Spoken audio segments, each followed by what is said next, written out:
প্রত্যেকের জীবনে অনেক অনেক মানুষ, হয়তো শুধুমাত্র আমার জীবনের সবগুলো মানুষই আমার মা। তো ভাই ঈদ তো চলে আসলো, আর ঈদ আসলে তো বুঝতেই পারছেন বাংলা নাটকের নতুন নতুন নাটক। এবারের ঈদে ভাই এমন এমন সব নাটকের আপডেট সম্পর্কে জানতে পেরেছি যে নাটকগুলো দেখলে তো আপনার ঈদের আনন্দ দ্বিগুণ হয়ে যাবে। প্রিয় দর্শক, চলেন তাহলে একে একে জেনে নেওয়া যাক কোন কোন নাটক এবারের ঈদে ইউটিউব কাঁপাবে। আর ভিডিওর শেষে একটা বিশেষ নাটকের আপডেট থাকছে, তাই অবশ্যই শেষ পর্যন্ত সাথে থাকবেন। আমরা যেহেতু রোমান্টিক নাটক দেখতে পছন্দ করি, তাহলে প্রথমে রোমান্টিক নাটক দিয়েই শুরু করা যাক আজকের ভিডিও। তৌসিফ নাজনীন নিহার মুক্তি পাবে চরম একটা রোমান্টিক গল্পের নাটক প্রেমাতাল।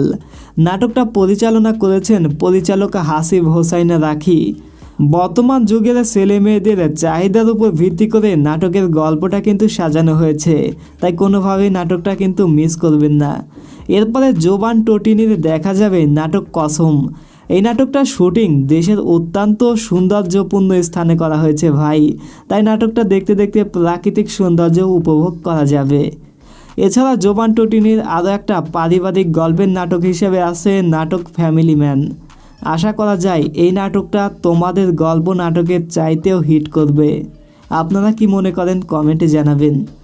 ভিন্ন দাচের একটা গল্পের সাথে আছে তৌসিফ মাহবুবের নাটক লিলিত। জোবান টোটিনির আরও একটা নতুন প্রেমের গল্প হিসেবে আছে নাটক মন ফরিং। নাটকের নামটা কিন্তু বেশ সুন্দর, আর আশা করা যায় এই নাটকে রোমান্টিক এবং ইমোশনাল দিকগুলো তুলে ধরা হয়েছে। এরপরে রয়েছে ইয়াশ রোহান এবং সাদিয়া আইমানের নাটক এক চিলতে ছোঁয়া। খায়রুল বাশারের মুক্তি পাবে বেশ কিছু নাটক, যেমন তোমাকে পাওয়ার জন্য, জলকৌদি, মনটা থেকে যায় এবং আগলে রেখো আমায়।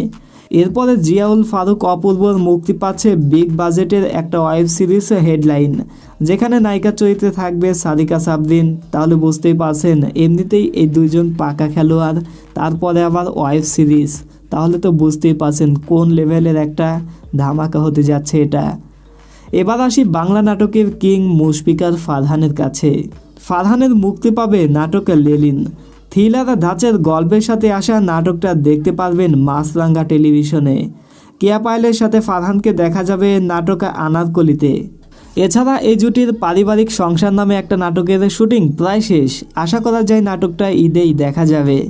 এবার আসি সর্বশেষ বিশেষ একটা আপডেট নিয়ে, তা হচ্ছে তরুণ অভিনেতা নির্জন একটা ব্লকবাস্টার লেভেলের নাটক নিয়ে আসে, যেটার নাম মনের মানুষ। জানলে অবাক হবেন এই নাটকের গল্পটা কিন্তু নির্জন নিজেই লিখেছেন। বুঝতেই পারছেন তার নাটকগুলো এমনিতেই অ্যাকশন হয়ে থাকে, আর তার ডায়লগগুলো কিন্তু ভাই মাথা নষ্ট করার মতো।